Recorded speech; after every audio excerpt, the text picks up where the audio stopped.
नमस्ते बच्चों। आज मैं विज्ञान में साइंस का तीसरा चैप्टर लिया हूँ, स्टार्ट करने जा रहा हूँ, धातु और अधातु। ठीक है बच्चों, आप लोगों ने धातु और अधातु के बारे में जूनियर क्लास से ही पढ़ते आ रहे होंगे। एक्चुअली जितना हम जानते हैं कि पूरे वर्ल्ड में इस धरती पर हमें अभी 114 तत्वों के बारे में जानकारी है और इन तत्वों को दो वर्गों में बांट दिया गया है।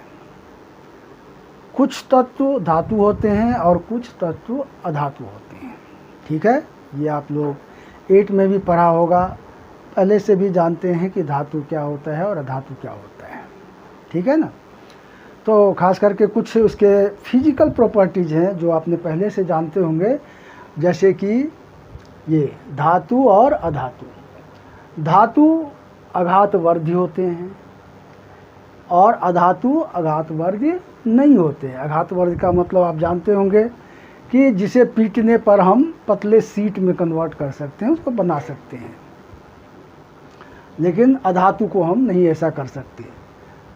धातु जो होते हैं तन्य होते हैं। तन्य का मतलब होता है कि जब उसको मेल्ट करते हैं तो उससे हम पतले तार निकाल सकते हैं, लेकिन अधातु तन्य नहीं होते हैं। इसका मतलब है कि इसको हम पिघलाकर पतले तार नहीं बना सकते। धातु जो होते हैं ताप तथा विद्युत के सुचालक होते हैं, लेकिन अधातु जो होते हैं वो कुचालक होते हैं। धातु को पीटने पर ध्वनि उत्पन्न होता है, इसके पीटने पर ध्वनि उत्पन्न नहीं होता है। अब धातु के कुछ उदाहरण हैं, वैसे तो बहुत सारे हैं, लेकिन ये बेसिकली 2-4 एग्जाम्पल आपको ध्यान में रखना चाहिए कि क्या क्या होता है। सोडियम, पोटेशियम, लोहा, सोना, चांदी, इस तरह से वगैरह वगैरह बहुत तरह के धातु होते हैं। और अधातु में mostly carbon, sulphur, phosphorus, iodine, इस तरह से ये अधातु होते हैं। तो ये तो हमारा बेसिक मतलब है कि धातु और अधातु क्या है। धातु प्रायः सॉलिड होता है, ठोस अवस्था में होते हैं। अधातु ठोस भी होता है और द्रव में भी होता है। अब बेसिकली आप लोगों को जिसमें से जानना है और चूँकि पेपर में पूछे जाते हैं, वो ये है कि पूछ देता है कि धातु और अधातु में अंतर लिखो, वो रासायनिक गुणों के आधार पर। मतलब ये सब नहीं, ये सब जितने मैंने लिखा है ये इसके भौतिक गुण हैं। ये अगर आप लिखोगे तो आपको नंबर नहीं मिलेगा। आपको धातु और अधातु में अंतर लिखना है रासायनिक गुणों के आधार पर। तो देखो कैसे लिखना है, क्या सब लिखना है, तो वो मैं बता रहा हूँ। इसको आप समझ लो कि अगर ऐसे क्वेश्चन आए कि धातु और अधातु में रासायनिक गुणों के आधार पर अंतर लिखो, तो आपको पहला पॉइंट लिखना है कि पहला लिखना है पॉइंट कि धातु अम्लों के साथ अभिक्रिया कर हाइड्रोजन गैस देती है। ठीक है, लेकिन अधातु जो है, अधातु अम्लों के साथ H2 नहीं देती है। ठीक है, पहला तो ये हुआ रासायनिक गुणों के आधार पर। दूसरा आपको पॉइंट लिखना है कि धातु के ऑक्साइड क्षारीय होते हैं, लेकिन अधातु के ऑक्साइड अम्लीय होते हैं। ठीक, अब ये क्षारीय होते हैं और अम्लीय होते हैं का क्या मतलब आप लोग जानते हैं? इसका मतलब ये है कि धातु के ऑक्साइड को जब हम पानी में डिज़ोल्व करेंगे तो वो जो सॉल्यूशन हमें बनेगा वो क्षारीय प्रकृति का होगा, और अधातु के ऑक्साइड को जब पानी में आप मिलाओगे, सॉल्यूशन बनाओगे, तो वो अम्लीय प्रकृति का होगा। यही मतलब होता है क्षारीय और अम्लीय। ठीक है, अब तीसरा पॉइंट आपको लिखना है कि धातु जल के साथ मतलब पानी के साथ हाइड्रोजन गैस उत्पन्न करता है, ठीक है। लेकिन अधातु पानी के साथ हाइड्रोजन नहीं देती है, नहीं उत्पन्न करता है, नहीं उत्पन्न करता है। समझ गए बच्चों। अब ये ये 3 अंतर हमने लिखा दिया है। ये है रासायनिक गुणों के आधार पर। तो अगर पूछेगा पेपर में, अगर 1 अंतर पूछेगा तो 1 पॉइंट लिख दोगे, नहीं सीधा पूछेगा 2 पॉइंट लिखो, कोई 2 पॉइंट लिख देना। नहीं सीधा रहेगा कि जो धातु और अधातु में अंतर लिखो, तो अकॉर्डिंग टू नंबर इसके ये पॉइंट आप तीनों लिख सकते हो, ठीक है।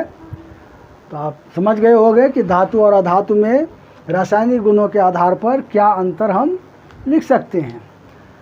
अब बच्चों आप लोगों को थोड़ी सी मैं ये बताना चाहता हूँ कि देखिए क्या है कि पेपर में ये भी 1 नंबर में ही पूछते हैं, लेकिन अक्सर आता है कि पूछता है, कुछ एक्सेप्शनल क्वेश्चन है।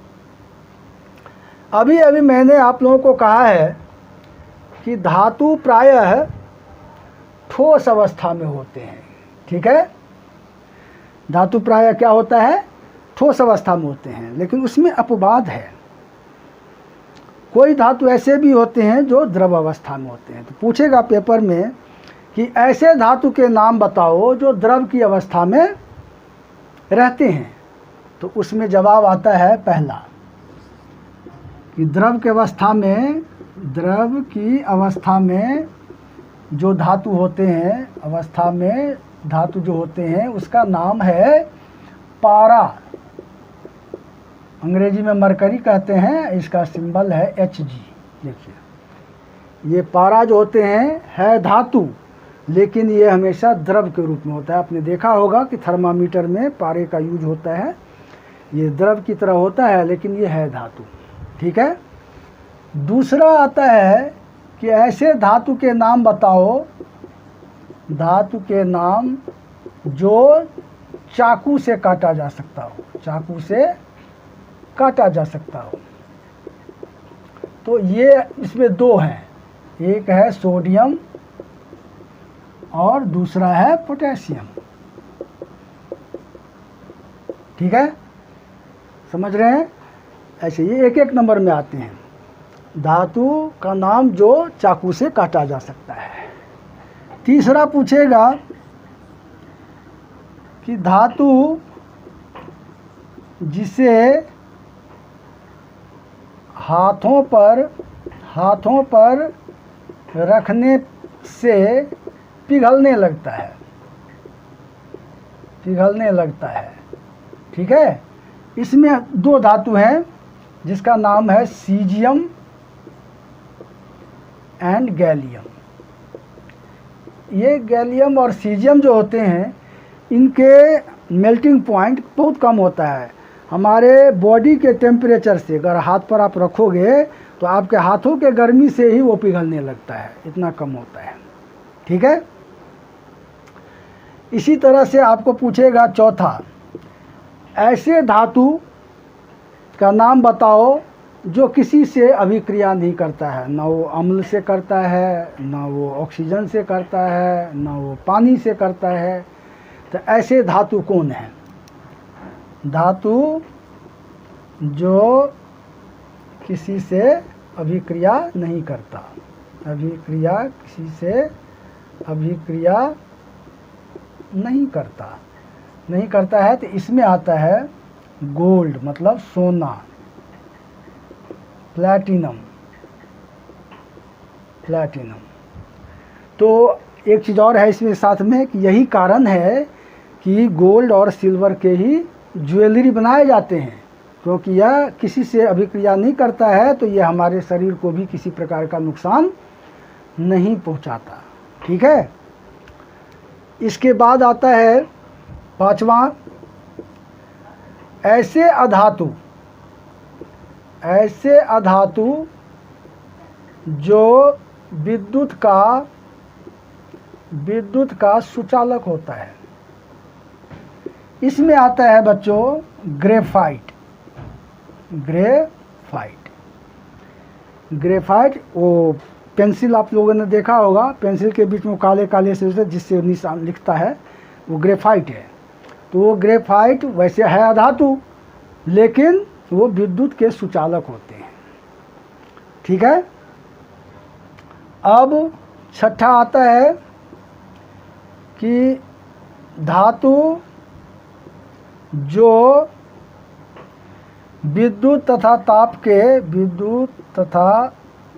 ताप के अच्छे चालक होते हैं, अच्छे चालक होते हैं। तो इसका जवाब आता है चांदी। ठीक है, चांदी को सबसे अच्छा चालक माना जाता है। सातवां इसी तरह से है कि अधातु जो चमकीले होते हैं, चमकीले होते हैं। ठीक है, इसमें आता है आयोडीन। आयोडीन। ठीक है। और एक और होता है कि अधातु जो द्रव अवस्था में होता है वो है ब्रोमीन। अधातु जो द्रव की अवस्था में होती है वो है ब्रोमीन। तो बेसिकली आप इन सब का नाम अब याद रखोगे तो ये 1 नंबर वाले क्वेश्चन आप आसानी से जवाब दे सकते हो। चलिए अब हम आते हैं नेक्स्ट टॉपिक पे। अब इसमें जो आप लोगों को पढ़ना है वो जनरली पूछते हैं केमिकल प्रॉपर्टीज, मतलब धातुओं के रासायनिक गुण। तो धातुओं के रासायनिक गुण में प्रायः हमने 3 टाइप के पढ़ेंगे। सबसे पहले ये पढ़ेंगे कि धातु जो होता है वो ऑक्सीजन के साथ किस तरह अभिक्रिया करता है, क्या बनाता है। ठीक है। उसके बाद पढ़ेंगे कि धातु पानी के साथ अभिक्रिया किस प्रकार करता है। इसके बाद हम पढ़ेंगे कि धातु अम्लों के साथ अभिक्रिया किस प्रकार करता है। समझ गए। तो ये 2-3 इसके मुख्य टॉपिक हैं जो जानना आपको ज़रूरी है। इसमें से प्रायः पूछते हैं, क्वेश्चन भी आते हैं काफ़ी। ठीक है। तो सबसे पहले हम पढ़ेंगे कि धातु हवा के साथ कहो या ऑक्सीजन के साथ कहो, क्योंकि हवा में ऑक्सीजन है और जनरली ये ऑक्सीजन के साथ ही माने अभिक्रिया होती है, इसकी करते हैं। तो ये टॉपिक आपका है कि धातु के रासायनिक गुण। टॉपिक आपको क्या लिखना है? धातु के रासायनिक गुण। ठीक है। अब इसमें पहले पॉइंट हम उठाते हैं कि O2 ऑक्सीजन के साथ अभिक्रिया। ऑक्सीजन के साथ अभिक्रिया। तो प्रायः जितने भी धातु होते हैं वो धातु ऑक्सीजन के साथ अभिक्रिया करके प्रायः वो धातु के ऑक्साइड बनाते हैं। क्या बनाते हैं? धातु के ऑक्साइड। धातु O2 के साथ मिलकर क्या बनाते हैं? तो ऑक्साइड बनाते हैं। धातु के ऑक्साइड बनाते हैं। ठीक है। अब जैसे मैं आपको दिखाऊं कि जैसे Na धातु है, Na सोडियम धातु है। सोडियम जब ऑक्सीजन के साथ मिलता है तो ये बनाता है Na2O। ठीक है। तो Na2O कैसे बनेगा? ये अगर यहाँ पर 2 लगा देते हैं, बैलेंस कर लेते हैं, और यहाँ ये 2 2 जा 4 हो गया और इधर 2O हो गया। ठीक है। इस तरह से। इसी तरह से दूसरा आप देख सकते हो कि Mg+O2 ये जब ऑक्सीजन के साथ करता है तो बनाता है MgO। तो ऑक्सीजन के साथ इस तरह से धातु अभिक्रिया करके धातु के ऑक्साइड बनाते हैं। और इन ऑक्साइड को जब हम जल में घुला देते हैं तो वो जो सॉल्यूशन बनता है उसको हम क्षार कहते हैं। ठीक है। उसको क्या बोलते हैं? क्षार। तो आपने देखा कि ऑक्सीजन के साथ धातु की अभिक्रिया माने इस तरह से करती है। अब इसमें एक चीज़ आता है कि कुछ धातु जो होते हैं वो अम्ल तथा क्षार, जनरली मैंने आपको बताया है कि धातु की अभिक्रिया प्रायः अम्लों के साथ होती है, ठीक है ना। लेकिन तो कुछ धातु के ऑक्साइड जो होते हैं वो दोनों के साथ अभिक्रिया करते हैं, अम्लों के साथ भी करते हैं और माने क्षार के साथ भी करते हैं। तो ऐसे जो ऑक्साइड होते हैं उसको हम कहते हैं द्विरूपी ऑक्साइड। देखिए ये बहुत इंपॉर्टेंट क्वेश्चन है आप लोगों के लिए, हाँ। तो उसमें आपको याद रखना है कि पूछेगा पेपर में कि द्विरूपी ऑक्साइड क्या है, किसे कहते हैं, क्या नाम है उसका, द्विरूपी ऑक्साइड। अंग्रेजी में कहते हैं इसको एम्फोटेरिक ऑक्साइड, ठीक है। तो इसको आपको लिखना है, ऐसे धातु के ऑक्साइड जो अम्ल तथा क्षार दोनों के साथ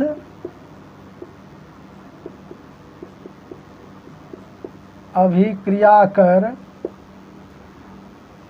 लवण एवं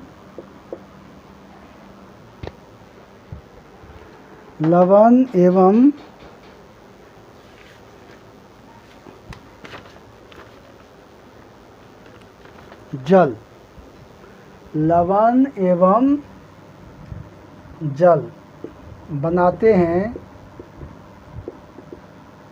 द्विरूपी ऑक्साइड कहलाते हैं, द्विरूपी ऑक्साइड कहलाते हैं, ठीक है। अब ये तो समझ गए। तो इसमें कौन आता है, इसमें दो मुख्य एग्जाम्पल है, उदाहरण वो आपको याद रखना है। एक तो होता है एल्युमिनियम ऑक्साइड Al2O3 और दूसरा होता है ZnO जिंक ऑक्साइड। ये दोनों सारे ऑक्साइड ऐसे नहीं होते हैं, कुछ ऑक्साइड होते हैं जो अपवाद है कि ये दोनों ऑक्साइड पेपर में आपको पूछेंगे कि इसका कभी पूछ देता है एक नंबर में कि ऐसे दो ऑक्साइड का नाम बताओ जो अम्लों के साथ भी अभिक्रिया करता है और क्षार के साथ भी करता है, तो उसमें आपको जवाब ये लिखना है Al2O3 और ZnO, एल्युमिनियम ऑक्साइड और जिंक ऑक्साइड। अगर नहीं पूछेगा कि द्विरूपी ऑक्साइड क्या है, मान उदाहरण के साथ समीकरण के साथ लिखो, तो आपको ये पूरा डेफिनेशन लिखना है और साथ ही साथ इसमें आपको दो इक्वेशन लिखना है। वो इक्वेशन ये है Al2O3 plus 6HCl gives 2AlCl3 plus 3H2O। ये इक्वेशन लिखना मस्ट है, ये नहीं लिखोगे तो फिर नंबर नहीं मिलेगा। Al2O3 plus 2NaOH gives 2NaAlO2 plus H2O। समझ में आई बात हैं? तो आपने समझ लिया कि Al2O3 ये दोनों इक्वेशन बहुत ही इम्पोर्टेंट है इसके लिए। ये द्विरूपी ऑक्साइड जब आएगा तो उसमें आपको ये इक्वेशन लिखना बहुत ज़रूरी है, नहीं लिखोगे तो फिर नंबर सही से नहीं मिलेगा। तो ऐसे धातु के ऑक्साइड जो अम्ल तथा क्षार दोनों के साथ अभिक्रिया कर लवण एवं जल बनाते हैं द्विरूपी ऑक्साइड कहलाते हैं, ठीक है। और इसका ये दोनों इक्वेशन देखो, Al2O3 एल्युमिनियम के ऑक्साइड है, ये HCl है, HCl मतलब अम्ल है, तो अम्ल के साथ भी जब अभिक्रिया करता है तो ये AlCl3 plus 3H2O बनाता है।